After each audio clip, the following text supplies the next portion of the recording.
প্রিয় দেশবাসী, আসসালামু আলাইকুম। আজ রাত ৯টায় গণহত্যাকারী, খুনি, নির্লজ্জ ফ্যাসিস্ট হাসিনা ছাত্রদের উদ্দেশ্যে বক্তব্য দেওয়ার খায়েশ করেছে। এই স্পর্ধার জবাব দিতে হবে। এই স্পর্ধার জবাব দেব আমরা ধানমন্ডি ৩২ নাম্বার গুড়িয়ে দিয়ে। যেই মুহূর্তে সে বক্তব্য দেওয়া শুরু করবে সেই মুহূর্তে আপনারা দলে দলে আসবেন, ধানমন্ডি ৩২ নাম্বারে বুলডোজার নিয়ে আসবেন। বুলডোজার না পাওয়া গেলে হাতুড়ি, শাবল, গাইতি নিয়ে আসবেন। ধানমন্ডি ৩২ নাম্বার আজ থেকে আর থাকবে না। ইতিহাসের দায় মোচন করবেন। ফ্যাসিবাদের আতুর ঘর নিশ্চিহ্ন করতে আসবেন। গান গাইতে গাইতে আসবেন, স্লোগান দিতে দিতে আসবেন, সন্তানের হাত ধরে আসবেন।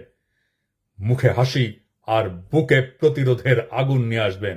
ফ্যাসিবাদের ধ্বংসস্তূপের উপরে ছাত্র জনতার বিজয় নিশান উড়াতে আসবেন।